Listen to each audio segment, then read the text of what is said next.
esté en el lugar del consuelo, de la luz y de la paz. Queridos hermanos, la palabra de Dios de hoy nos vuelve a recordar el tema de la perseverancia. Ayer se nos decía, primero recordándole a la comunidad del autor de la carta a los hebreos, que no desistan de las asambleas, que no falten a misa, traducido al lenguaje de hoy. Y hoy se recuerda que muchas veces por ser cristiano hay que padecer algún tipo de desprecio, de persecución.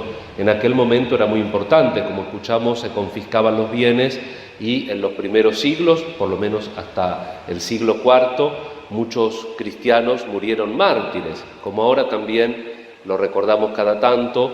La primera minoría perseguida es la minoría cristiana.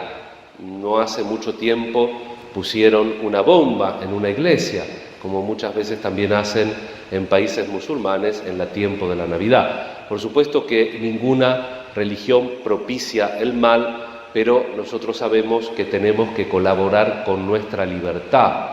Dios hace la obra, lo recuerda el tema siempre de las semillas, que también estamos leyendo. El otro día teníamos la parábola del sembrador, que siempre recoge más de lo que siembra, el 30, el 60 o el 100 por 1. Y hoy está estas parábolas que la primera nos dice de la eficacia precisamente de la semilla. No importa tanto quién siembra, sino que Dios hace crecer la semilla. El que siembra se acuesta a dormir y la semilla sigue su curso, germina. ¿Se acuerdan cuando íbamos al colegio y hacíamos la germinación del poroto o del maíz? Uno lo más que puede hacer es ponerle agua o evitar que eso se descomponga, pero después el trabajo lo hace la misma naturaleza. Y la naturaleza de la palabra de Dios de por sí es eficaz.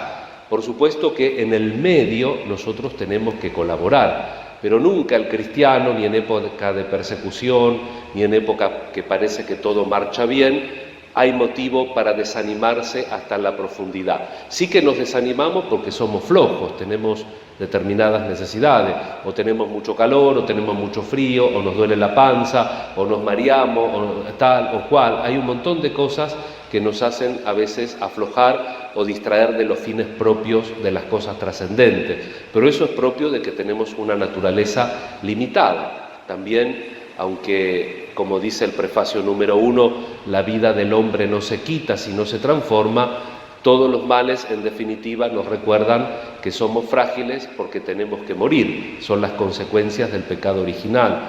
Pero nosotros tenemos esa promesa de Dios sobre nuestra vida, y es una promesa que Dios mantiene y que Él, en definitiva, aunque nosotros como la semilla, como dice Jesús de la semilla, que no se sabe cómo crece, sin embargo, Él la hace crecer y Él hace crecer en cada uno de nosotros la vida verdadera.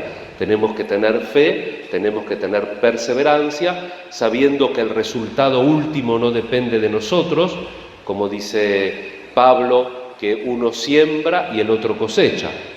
Pablo sembró, Apolo regó, dice Pablo, pero el que da crecimiento es Dios. La obra, en definitiva, es de Dios y Él se hace cargo de su obra.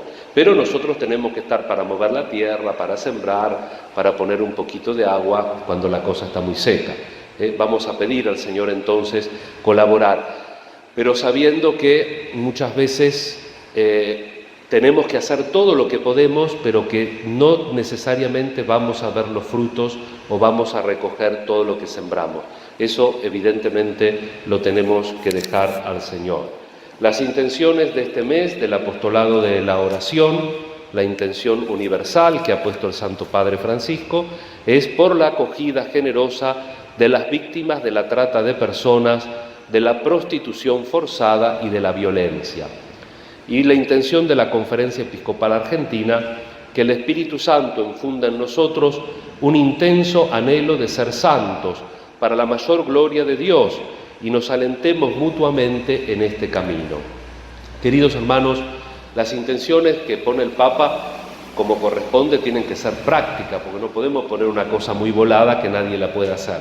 Pero tenemos que tener la certeza de que las cosas van a funcionar mejor en la medida de que nosotros de verdad nos encontremos con Dios y cambiemos la vida. Si yo solamente en mi vida quiero hacer lo que quiero, a veces vienen los jóvenes que tienen problemas de relación con un novio, con esto.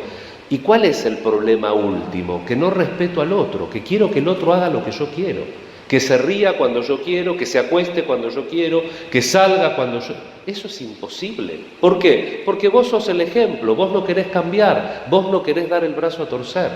Si uno no tiene una trascendencia, algo que está más allá, la vida es un sálvese quien pueda. Y por eso, si nosotros queremos luchar contra estos dramas, la injusticia, la violencia, la muerte, el robo, acá el 1 de año trataron de entrar a la casa de al lado, trataron de entrar a la casa parroquial, decir que están estas protecciones.